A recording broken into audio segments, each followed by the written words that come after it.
खड्गे च सुरेन्द्रे च कौशिके पाद संस्पृशि निर्विशेष मनस्काय श्री वीरस्वामिने नमः। उत्तरध्ययनानि आगम में कहा गया है, पुरीमा उज्जुजड़ाऊ वंक जड़ाय पश्चिमा मध्यमा उज्जुपर्णाय तेन धम्मे दुहाकए पुरीमाणं दुग्विशोज्झो चरिमाणं दुरणुपालओ कप्पो मध्यमगाणं तु सुविशोज्झो सुपालओ। दो महापुरुष एक एरिया में विराजमान हैं और उस नगर की जनता को भी कितना बड़ा लाभ अच्छा मिल सकता है प्रयास हो तो। जहाँ महापुरुष चारित्रवान ज्ञानी पुरुष विराजमान होते हैं, श्रावस्ती नगरी या उसके परिसर परिपार्श्व में एक जगह है, कुमार श्रमण केशी अपने शिष्य समुदाय के साथ उधर विराजमान हैं। तो फिर इधर इंद्र गौतम स्वामी भी जो विद्या आचार के पारगामी थे, अपने शिष्य समुदाय के साथ श्रावस्ती में या उसके परिपार्श्व में विराजमान थे। दोनों अलग अलग स्थान पर यों विराजमान थे, एक ही यों नगर या एरिया में थे। अब दोनों के शिष्य थे। अब दोनों के शिष्य मान लो गोचरी जाएं, पंचमी जाएं, एक दूसरे से इन साधुओं का मिलना होना संभव हो सकता है। तो देखते रहे, ये भी साधु हैं, हम भी तो साधु हैं, ये ऐसे कैसे, हम ऐसे कैसे, दोनों में यह अंतर क्यों है? एक शिष्यों में तर्क प्रश्न हो रहा है, ये लोग साधु आए ना, ये तो ऐसे हैं, हम लोग ऐसे हैं, ये तो कई निर्वस्त्र हैं, हमारे कपड़े हैं, तो ये इतना फर्क कैसे है? दोनों के लक्ष्य दोनों का ही एक ही है, मोक्ष पाना। तो एक ही लक्ष्य है, हम दो तरह के साधु कैसे हैं? ये संतों में, शिष्यों में एक तर्क प्रश्न उठ रहा है। तो दोनों आचार्य कुमार श्रमण केशी इधर यानी गौतम स्वामी गणधर मान ले, दोनों ने देखा भी हमारे शिष्यों में यह जो तर्क चिंता या प्रश्न जो भी पैदा हो रहा है कि भी क्या प्रश्न है, कि भी प्रश्न यह है कि हमें पता चला इनके चतुर्याम धर्म है, हमारे पंच शिक्षात्मक धर्म है, वो बोले इनके पंच शिक्षात्मक हमारे चतुर्याम, यह 4 और 5 का अंतर कैसे है, जबकि दोनों का लक्ष्य एक ही है? यह अंतर विशेष क्यों, भिन्नता क्यों? तो दोनों महापुरुषों ने सोचा होगा कि हमारे शिष्यों में ये थोड़े प्रश्न हैं, तो एक बार समागम करें, दोनों का मिलना हो जाए, दोनों संग मिलें, वहाँ चर्चा वार्ता चले, तो शिष्यों को भी एक शांति मिले, उनके प्रश्नों का भी उत्तर हो सके, चर्चा भी हो जाए। तो सोचा भी दोनों का मिलन हो। तो गौतम स्वामी ने चिंतन किया कि भी मिलना है तो एक जगह पर दोनों को मिलना होगा ना, तो कहाँ मिलें? तो गौतम ने सोचा भी वे बड़े हैं, वे मेरे से बड़े हैं, वे ज्येष्ठ हैं, उनका कुल ज्येष्ठ है, तो मुझे वहाँ जाना चाहिए, छोटे को बड़े के पास जाना चाहिए। यह सामान्य एक विनय प्रतिपत्ति है कि छोटे को बड़े के पास जाना चाहिए। कि बड़े संत हैं, एक गांव में मान लो 2 जगह 2 उपनगरों में संतों का प्रवास है, कभी पक्षी का संवत्सरी का खमत खामना करें, तो सामान्य रीति के अनुसार तो जो छोटा अगवानी है वो बड़े अग्रणी के पास जाए खमत खामना के लिए, सामान्य तो विधि, बाकी तो मौके पर जैसा भी हो। तो गौतम सोचते हैं कि मिलना है तो उनको मैं यहाँ बुलाऊं, यानी यह तो बढ़िया नहीं कि बड़ों को मेरे पास आना पड़े, तो मैं उनके पास जाऊं, शिष्य साथ में रहें, वहाँ कोई यह कार्यक्रम करें, मिलन का कार्यक्रम करें, वार्तालाप हो, प्रश्नोत्तर हो। तो यह मानो चिंतन करके गौतम चलते हैं अपने शिष्यों के साथ, और जहाँ तिन्दुक उस उद्यान या जगह पर कुमार श्रमण केशी विराजमान हैं, वहाँ आगे बढ़ते हैं। कुमार श्रमण केशी ने देखा, रे गौतम जी आए हैं, गौतम महाराज, गौतम जी आए हैं शिष्यों के साथ, तो इनका आदर सत्कार करना चाहिए। तो कोई आए तो उसका आदर सत्कार करना तो एक शिष्टाचार है ना।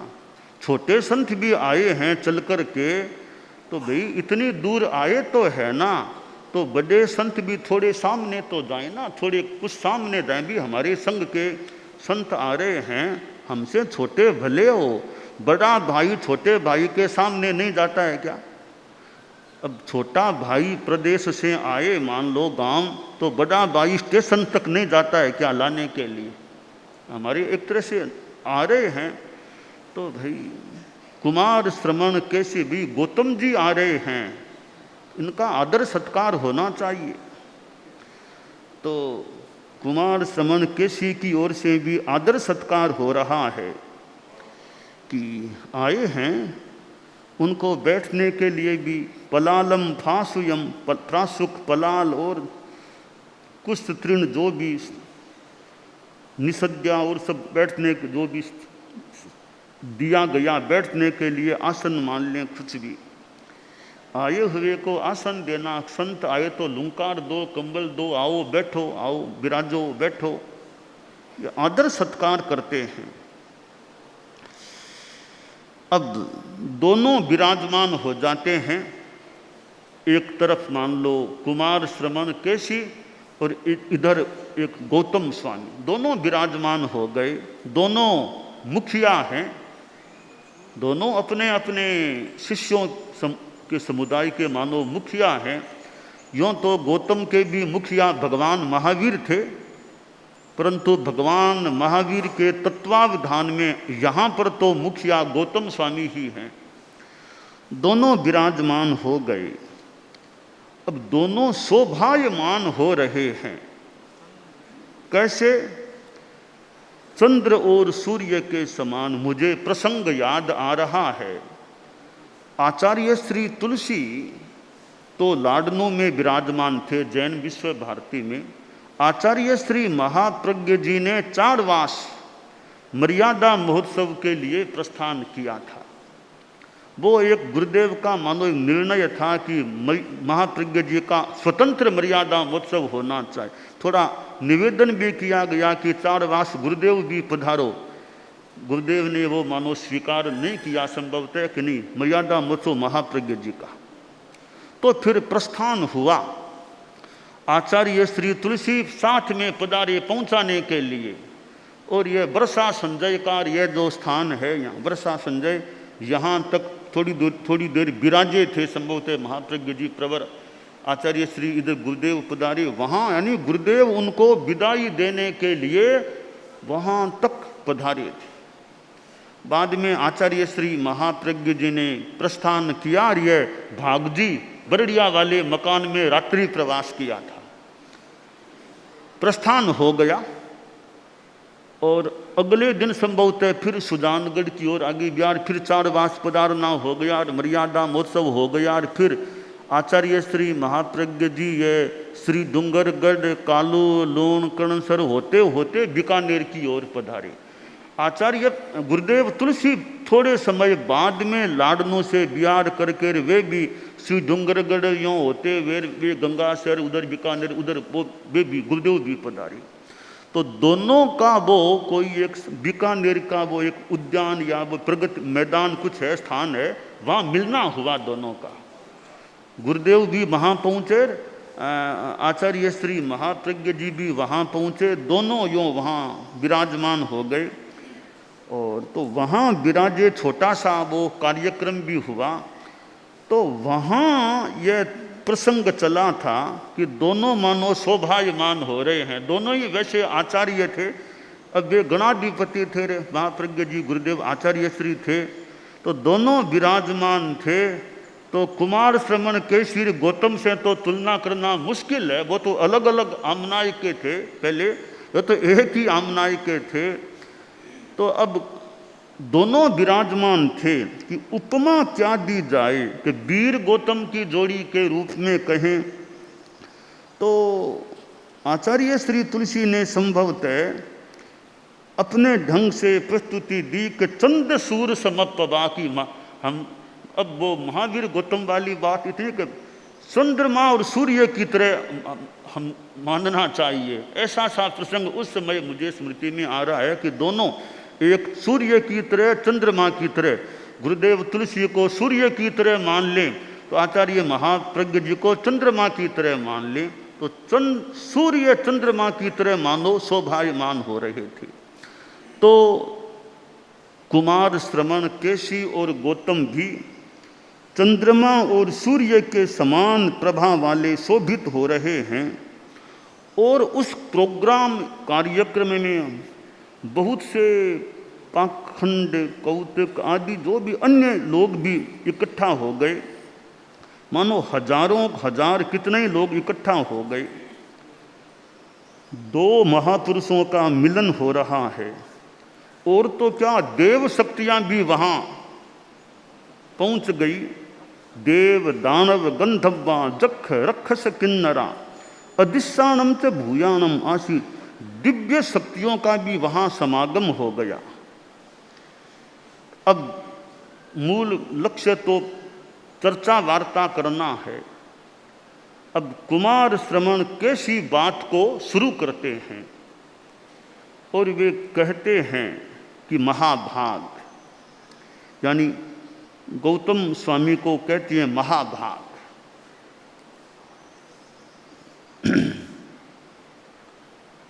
कि अब कुछ मेरा प्रश्न करने का है, कुछ पूछना चाहता हूँ।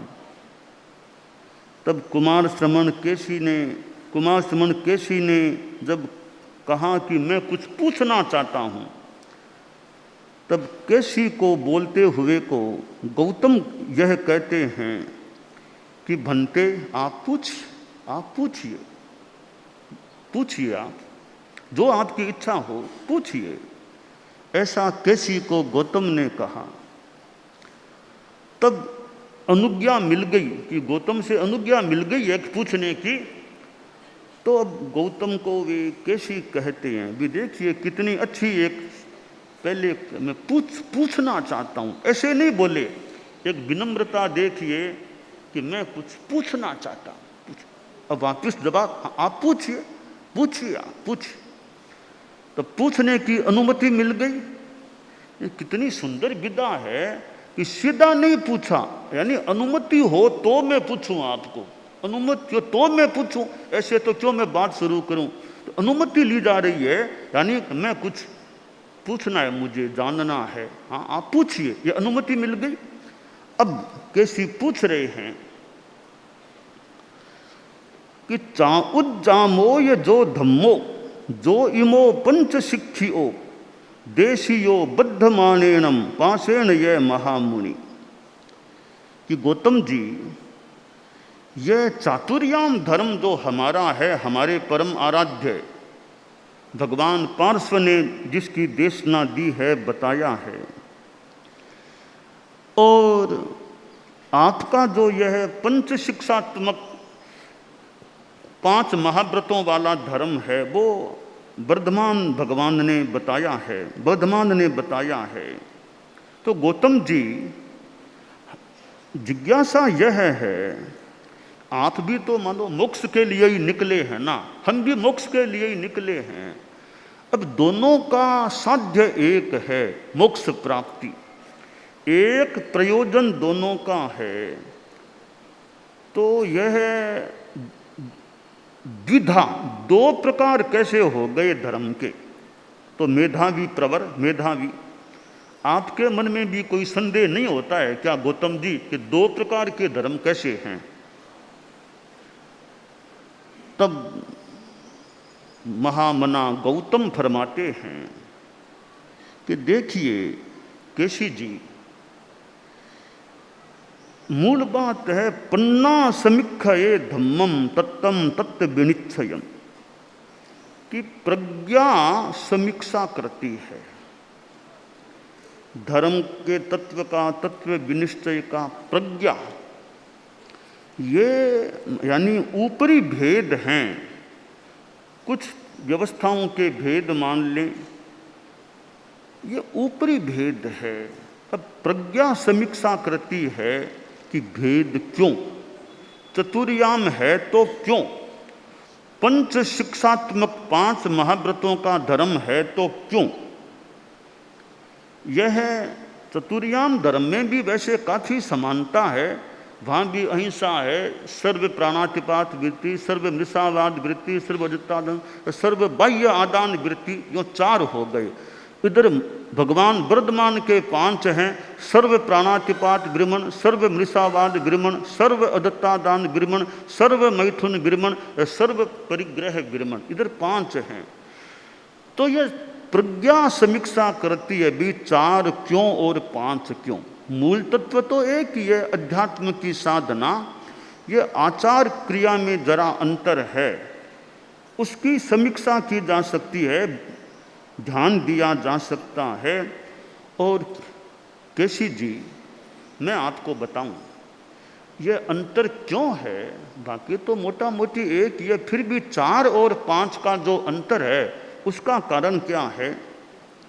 देखिए केशी जी, पुरीमा उज्जु जड़ाऊ वंक जड़ाय पश्चिमा मध्यमा उज्जु पन्नाय तेण धम्मे दुहाकय।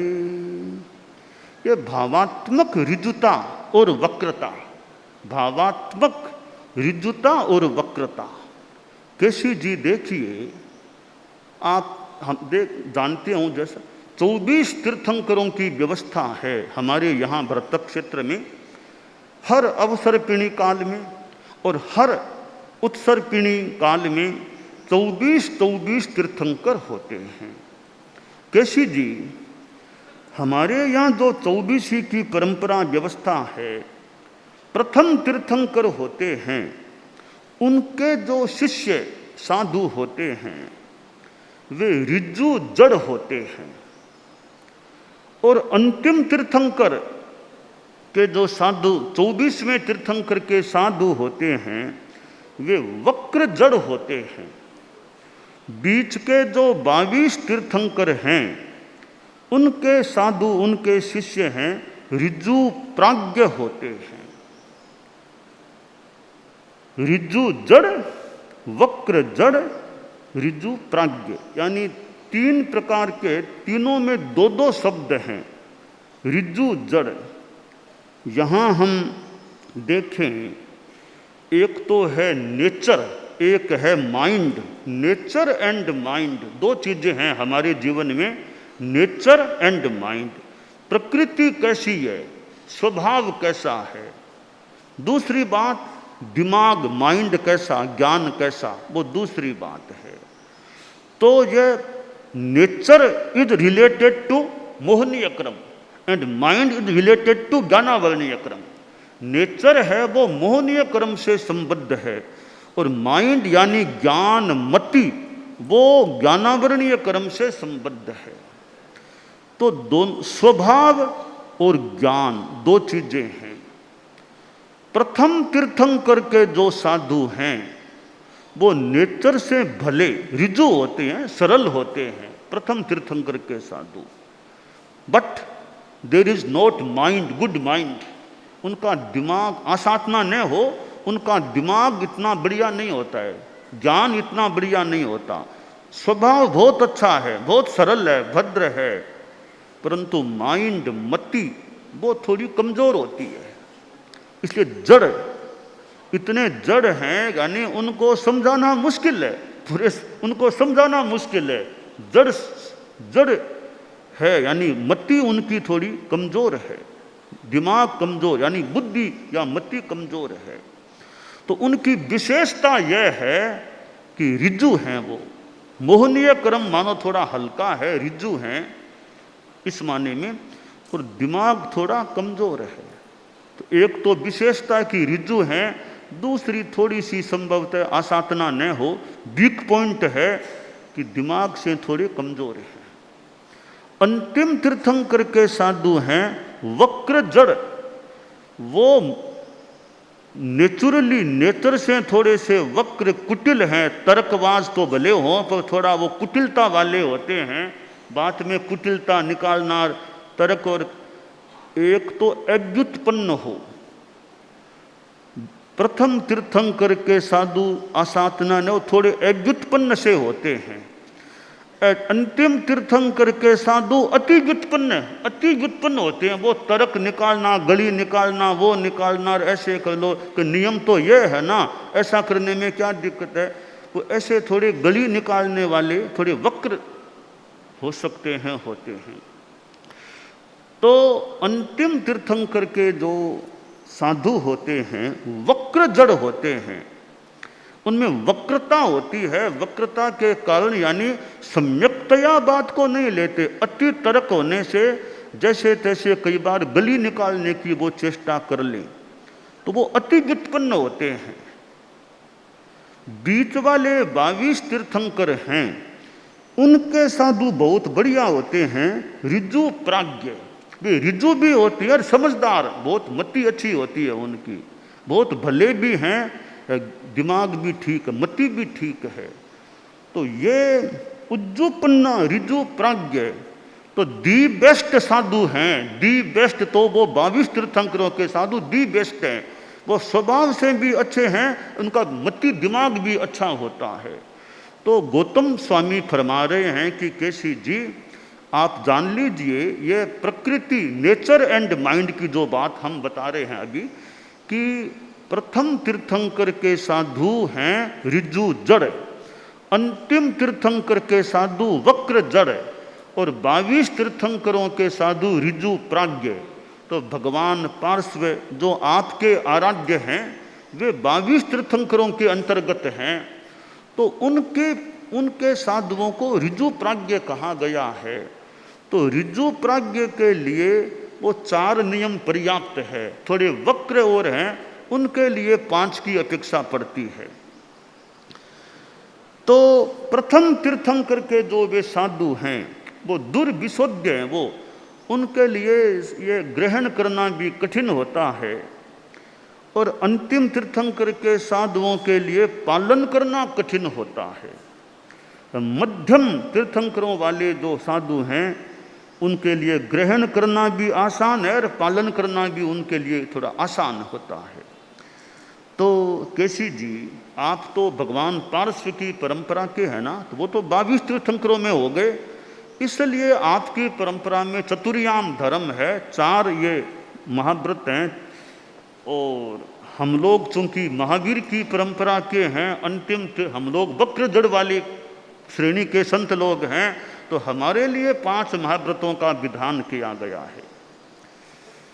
तो अब शिष्य लोग भी बैठे हैं ना, शिष्य भी, उनको भी सुनने का मौका मिला कि ये अंतर जो है वह क्यों है। तो यह वक्रता और ऋजुता, ऋजुता और वक्रता और जड़ता।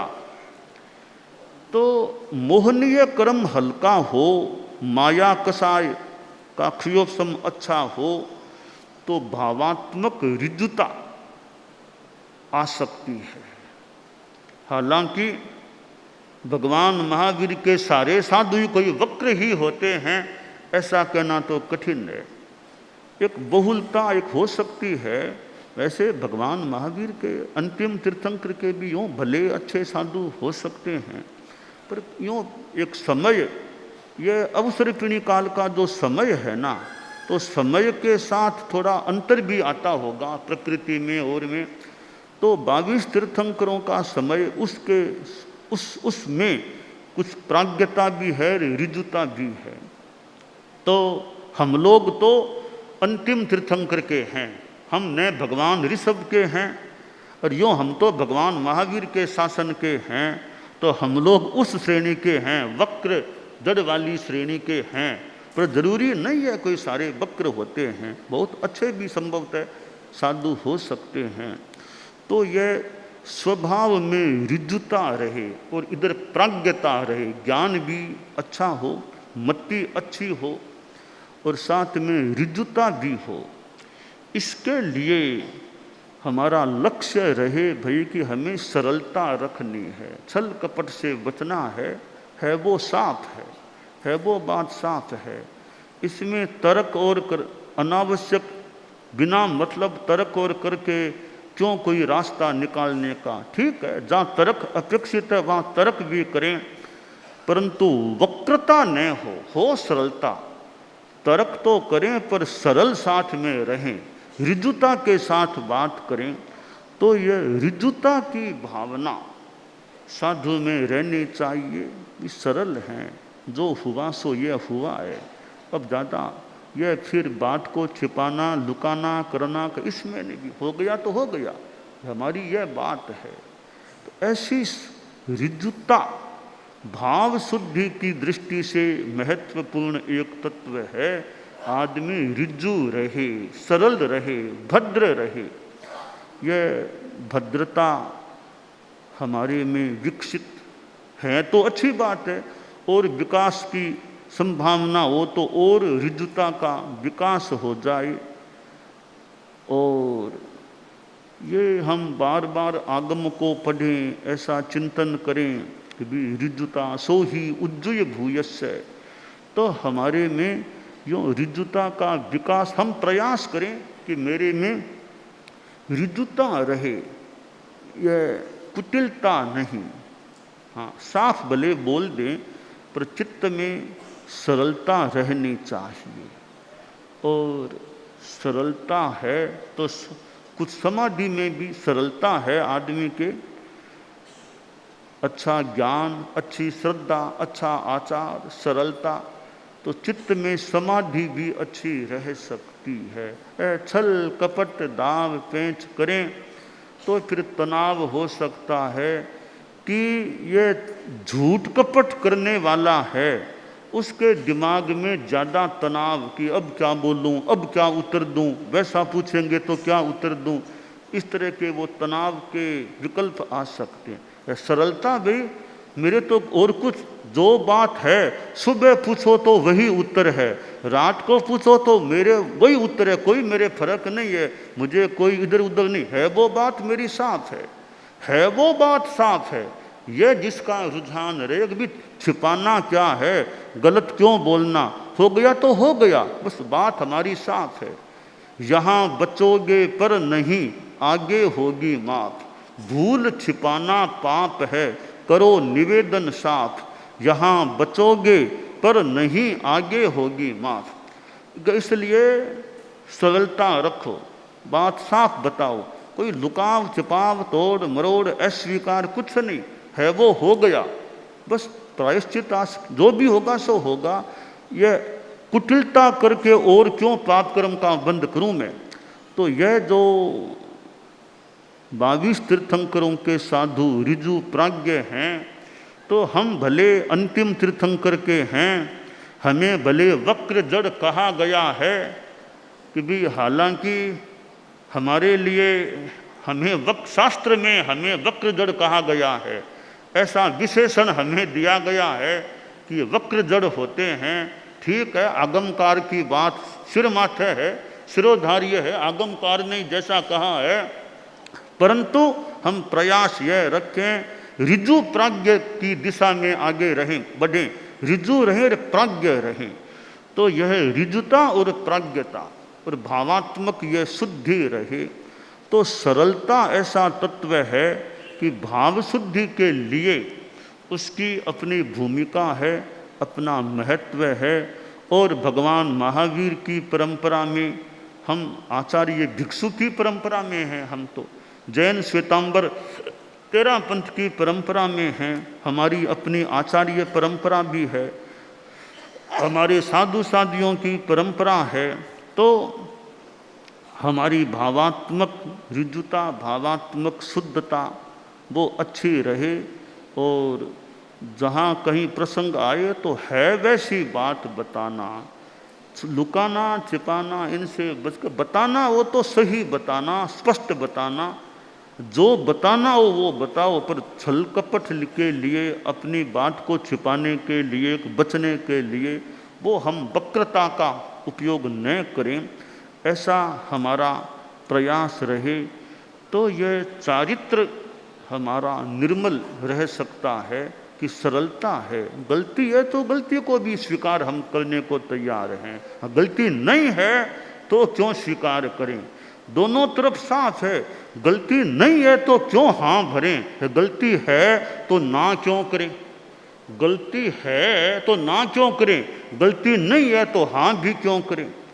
तो यह हमारा भी है तो स्वीकार करने को तैयार है, गलती नहीं है तो भले कोई आ जाओ, हम अपनी गलती नहीं मानना चाहते। क्यों गलती माने, हमने नहीं की गलती तो क्यों माने, हाँ की है, हम स्वीकार करने को तैयार हैं गलती को। तो यह सरलता, बिना गलती गलती क्यों स्वीकार करें, बोले हमें कितना ही कुछ कह दो, बिना गलती हम हाँ क्यों भरें, गलती है तो ना क्यों बोले, हो गई गलती हो गई।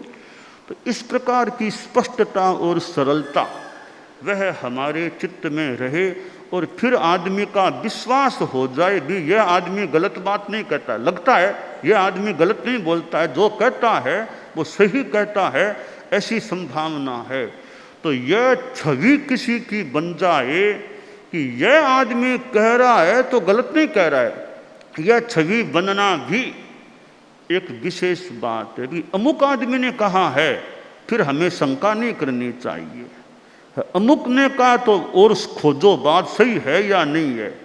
तो यह एक प्रामाणिक व्यवहार, तो हमारा व्यवहार प्रामाणिक हो, सरलता एकदम यथार्थ पर आधारित हो, इधर विनम्र व्यवहार हो, मृदु व्यवहार हो, जागरूक व्यवहार हो। तो ये और इधर संग निष्ठा की भी बात है भाई। तो ये सारे तत्व हमारे जीवन में रहें। और ये दो महापुरुषों का जो संवाद, प्रश्नोत्तर का क्रम जो 23वें अध्ययन में है, वो शिष्य समुदाय की शंकाओं को निवारित करने के लिए भी इसकी उपयोगिता हो सकती है, मानी गई होगी।